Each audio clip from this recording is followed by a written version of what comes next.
is Ava. Ava, do you know how old you are now? Yeah. How old are you? 3.5. 3.5. I know, you're so big now. So I wanted to tell people a little bit how you are doing. So let's see. We saw your ear doctor. The ear doctor said she was doing great and that come back in a year for one more check. And if everything's good, then she doesn't have to see them anymore. That's awesome. High five. High five. Oh, that's not a high five. What else? We saw your speech doctor, and she said that Ava will have to be seen in another year just to reevaluate, but that her speech is looking really good. There's some slight nasality, but we're just gonna see where it is in a year. Do you want to tell them some stuff? Yeah. Yeah. How about we use your voice and you tell them the really big news at our house? What is the big news in your house? What is in my tummy right now? A baby. A baby! I'm pregnant again. A baby. It's a baby. Yeah, is it a brother or a sister? A sister. Another sister? Mm-hmm. Are you so excited? It's a brother. No. That's not truthful. What is it really? It's a sister, another sister, right? No, it's a brother. Hey! That's just silly. That's baloney. Here, should we show them the picture? Mm-hmm.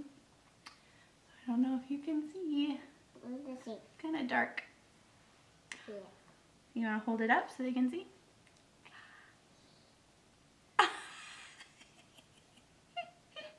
We are so excited. I am due in early May of next year. And so we have a little bit of time to get ready, but it's super exciting. Let's see, anything else coming up for Ava? You've got an eye appointment coming up next month or February maybe, just to check. But she's always had okay vision stuff, so not a huge concern. Oh, where are you going? Somebody else. Oh, do you want to say goodbye first? Yeah. Okay. Bye. Bye. Bye. Say it was good to see you. Good to see you. Mwah. Mwah. All right, so I'm going to actually pause this and let Ava get a book for quiet time to get ready to go downstairs. Not yet. I have to make one thing how my mother used to do. Oh, you want to do the fort like I used to make you? Yeah. That's a big project that we might have to wait till after quiet time, okay? No. Okay. I want to try it like my mom used to do. Oh, you want to try it? Yeah. So I'll be back and then I'll tell you more about what we saw at the ultrasound. My mom I used to do this all the time. Yeah. My mom used to do. You might have to stretch the blanket out though if you want to go underneath. Yeah. Let's not finish like my mom used to. You might have to move the chairs closer to the couch. Yeah. My mom. Another blanket. Yeah. My mom used to do a lot of blankets and everything. Okay. Hi everybody. So we'll see how this goes. Ava is downstairs in her room napping and Mabel is upstairs in her room napping. And I have no idea how long they're going to be quiet in there. But hello, we have a lot to catch up on. It's been forever, I feel like, since we've had one of these kinds of vlogs, just the sitting and chatting one. So there's a lot, I think, to catch up on. Ava, like she said, is 3.5 now. Mabel is, well, she'll be 2 in February, so almost 2. Oh my goodness. And then I am 20 weeks pregnant now. We have been announcing on our Instagram and Facebook page kind of as things go, but haven't been able to do a vlog like this. And obviously I'm far enough along where we've had that big anatomy scan So I wanted to share on here instead of on there because there's a lot to cover and a lot to explain, just about like our feelings around it, what we found on the ultrasound, and then just, that's a lot to type. So here I am. So we already had a family photo shoot planned, and then we found out that we were pregnant. So we used that opportunity to surprise the girls with a box that had the ultrasound picture and some Big Sister books in it. Mabel was interested at first, but then kind of over it because she was over the whole thing. There's too much to look at. She did not want to pose for pictures and was just being a generally all around toddler. So, but Ava seemed excited. And then a little while after that, we found out gender because we had the blood test done. And it's another girl. I have 2 sisters, so I come from 3 girls, and it just kind of feels right that we're gonna have 3 girls in our family. So this pregnancy has been interesting. We knew when we started trying for a baby that PRS would be a possibility. Dan has it, Ava has it. Although nothing came up on our genetic screening, it is clearly something genetic. So we've kind of always approached growing our family with the knowledge that, okay, this might happen, mainly because Dan has it. So for isolated PRS, I think the reoccurrence rate is actually fairly low if it's not tied to another syndrome. But like I said, Dan has it, so we always kind of view it as an increased possibility. Now, I've been feeling mostly okay during the pregnancy. I am feeling more aches and pains because I have something, and I'm probably saying this wrong, diastasis recti, which is just basically ab separation. So your ab muscles separate during pregnancy. That's normal. It makes room for the baby. Mine just never really went down. So after Mabel, once I figured out that that's what was happening, I've been seeing a physical therapist. I've been seeing one throughout this pregnancy as well. But really all it means right now is that I have some extra aches and pains, extra back pain.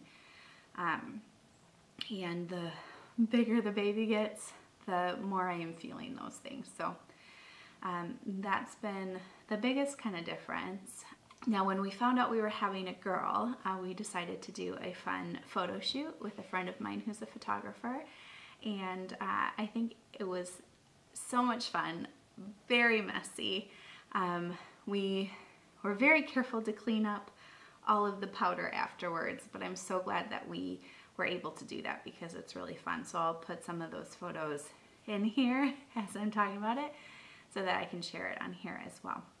Okay, so now the big thing, the anatomy scan. For us, we had it at 19 weeks, so that was just last week. And my in-laws were in town, so Dan's parents, and they came with us and the girls were there.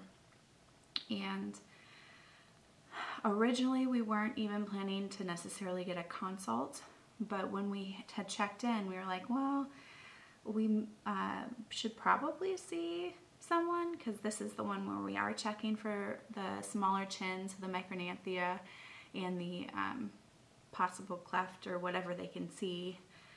And they said, okay, well, we'll talk to people in the back and let you know, like, well, when you're in there or when you're done. I said, okay. The kids were interested a little bit in like seeing the video footage of the baby, and then we're just as content looking at the iPad and watching Princess Elena of Avalor. So I don't think they really understood much of what they were seeing, and so just started zoning out, but thankfully we're pretty well behaved. So the ultrasound tech was very nice, and we were clear at the beginning kind of what we were looking for and what we were hoping to get. As you know, like, babies don't always cooperate.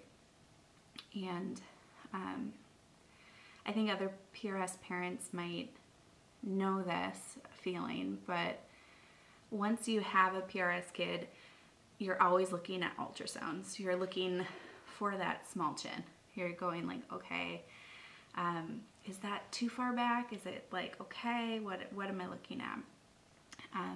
And because I had the gift of experiencing it with Mabel where she didn't have anything, I remember with Mabel being a little nervous, but being like, it looks okay, but like maybe a little back. Is that too far back? What am I looking at?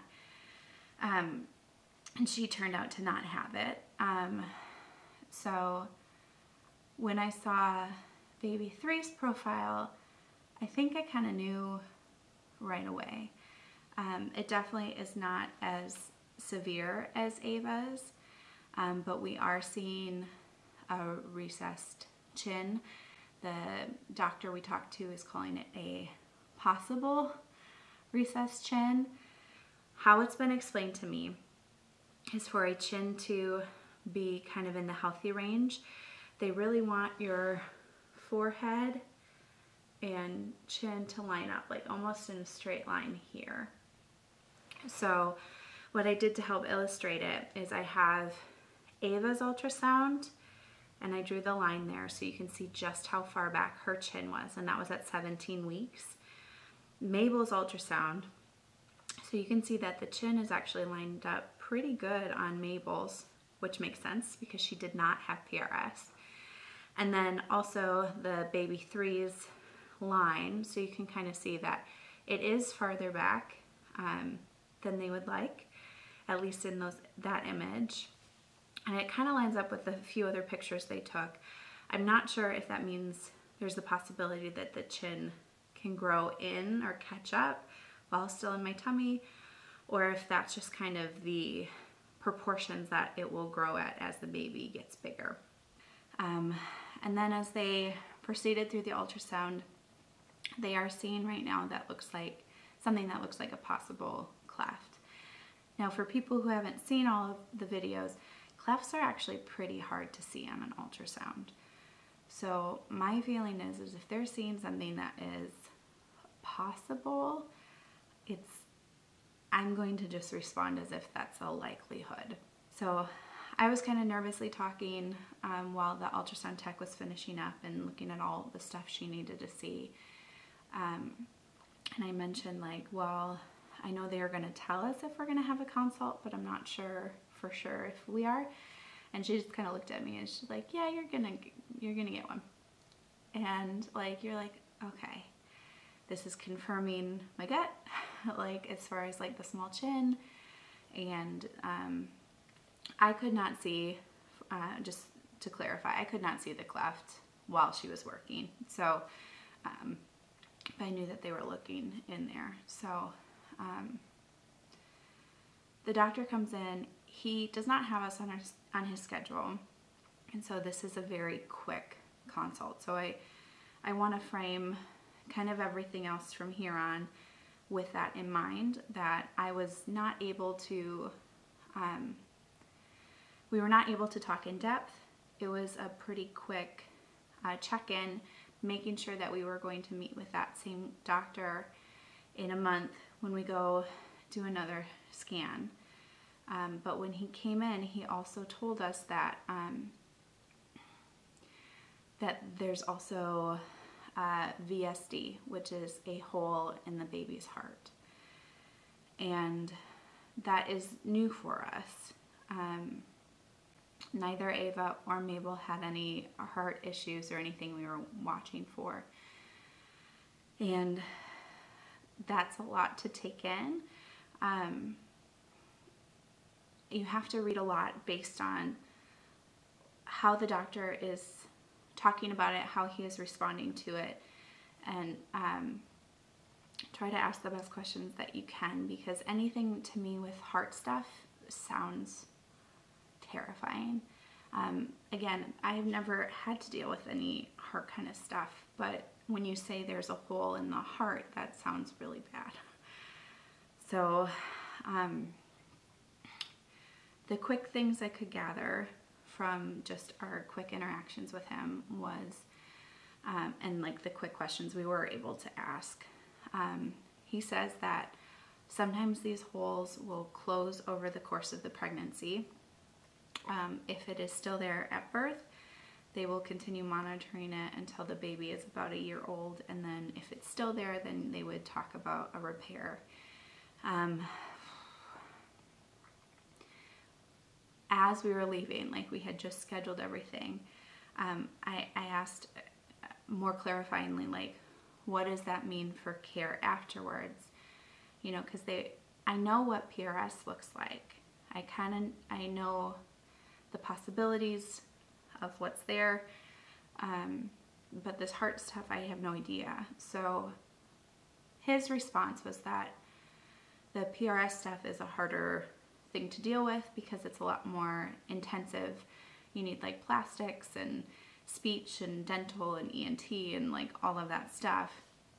Whereas like the heart stuff, you can just watch, I guess, like I just said, as far as the care plan. So that made me feel a little bit better.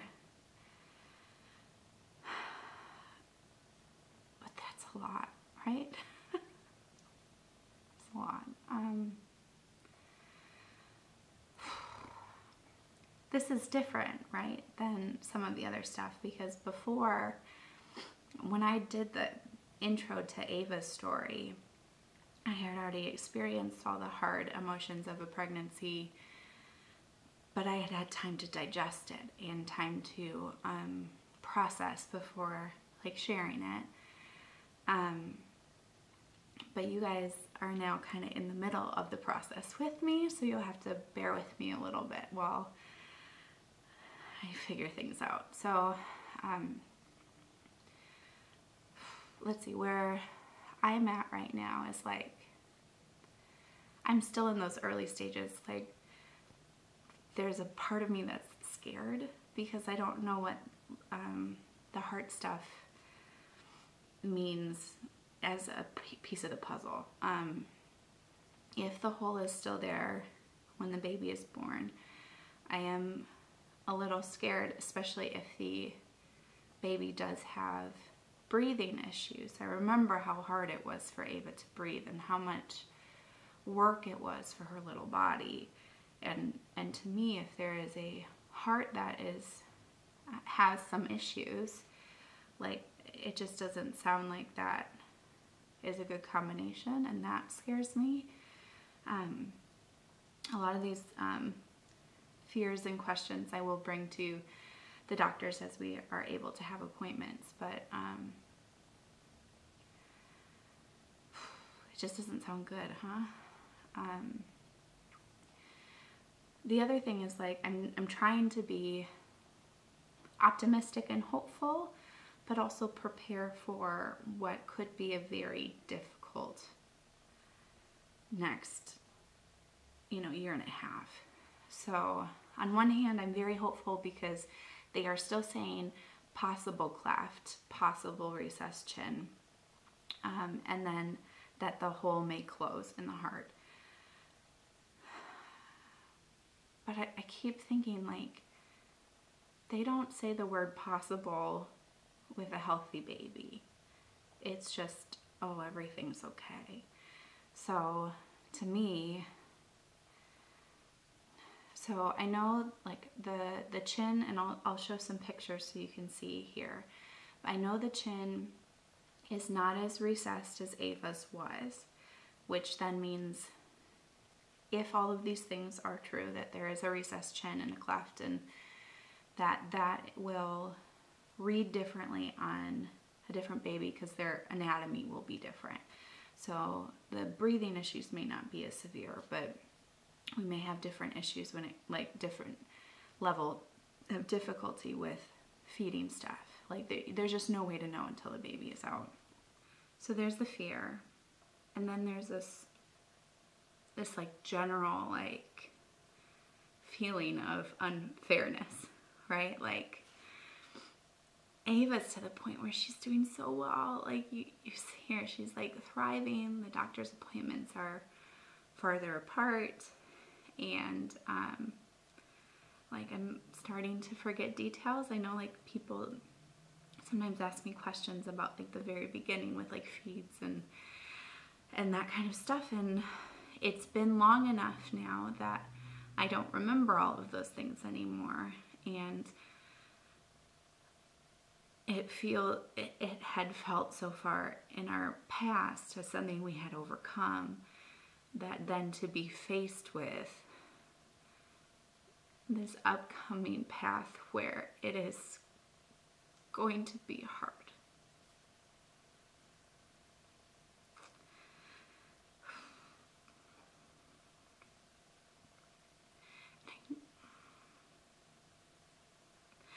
I know we can do it.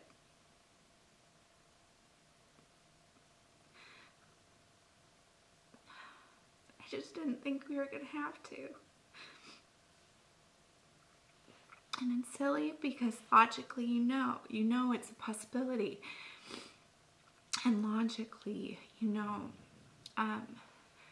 the gift that you have in a PRS baby there, like the gift that Ava has been to our family is unmeasurable. Like, I am so lucky that she is ours. Just like I am so lucky that we have this baby too. But you never want your baby to hurt. You never want to have the extra medical stuff. And there's lots of processing I still obviously need to do. The one thing that I am feeling a little better, weirdly, a little better about, I think, is the breastfeeding loss. So PRS babies can't typically breastfeed because of the cleft. They can't create suction in order to do it. So with Ava, I did exclusively pumping for as long as I could manage, which was like 2.5 months. And then Mabel, who did not have PRS, was able to breastfeed, and I breastfed her for about a year.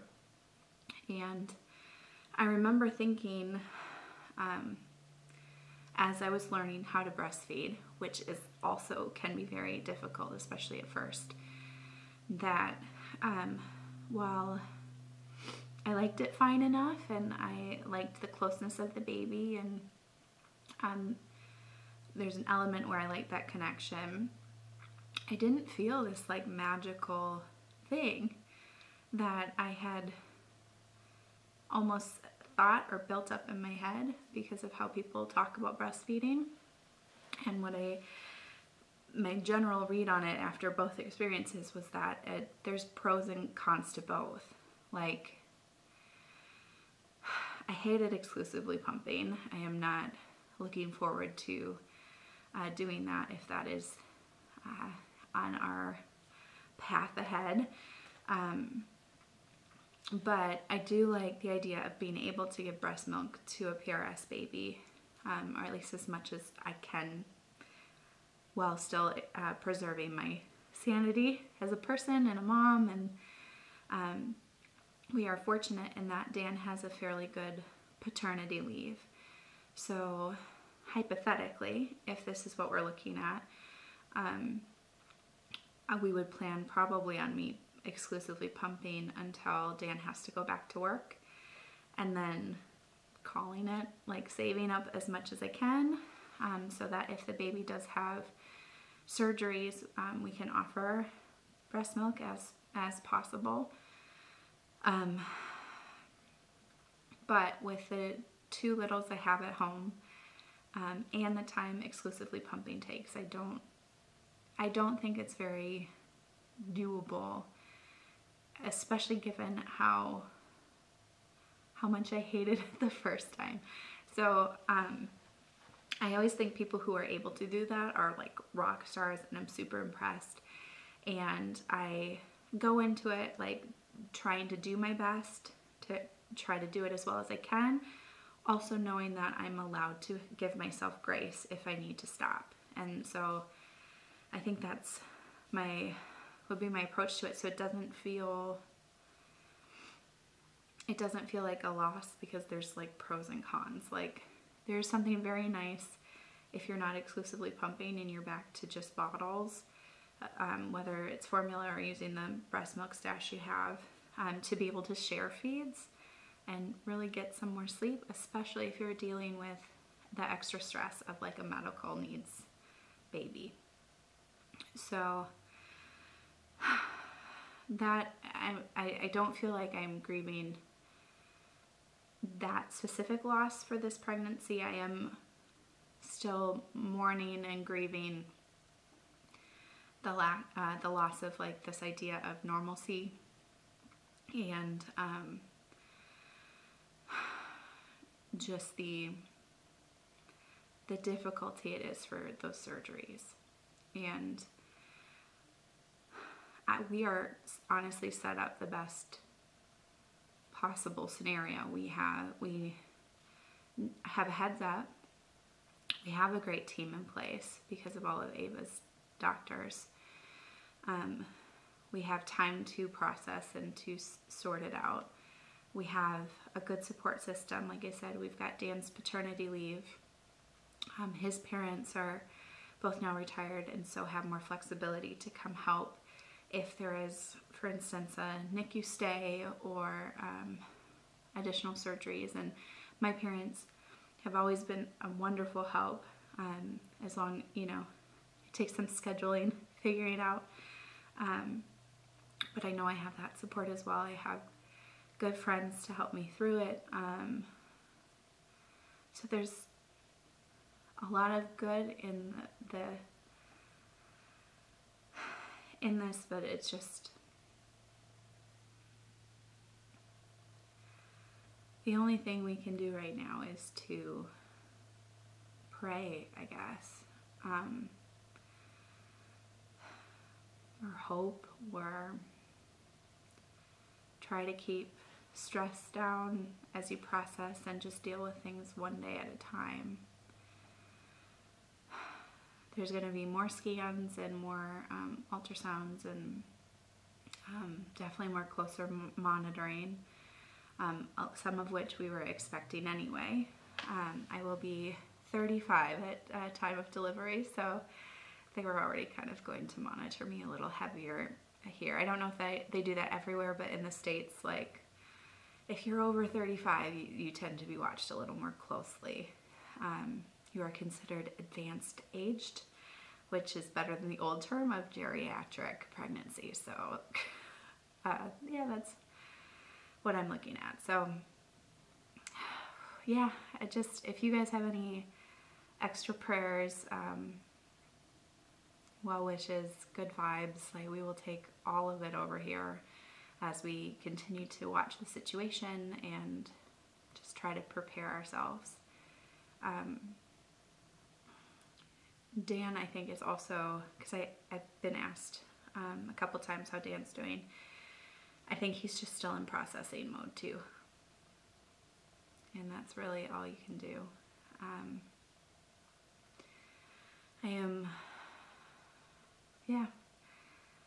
There's not much to do. You can't change it. You can hope, like the doctor says, that the hole in the heart might close, and you can hope that the micronancia or the recessed chin is not too far back. I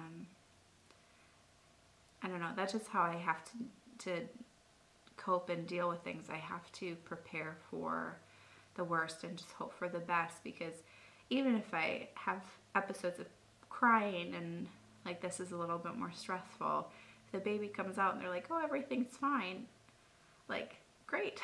Like, you're not going to be upset or surprised. Well, maybe surprised, but you're not going to be upset with that news.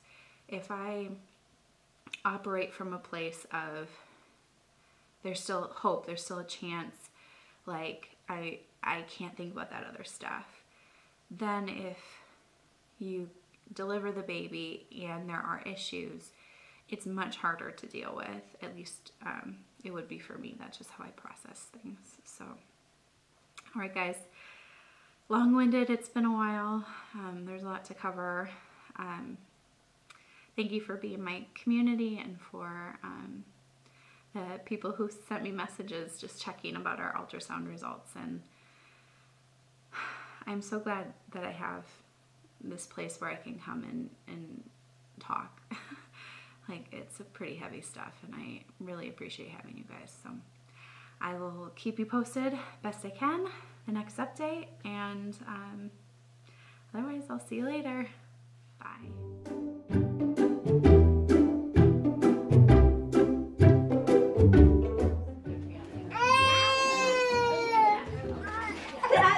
There's a baby coming.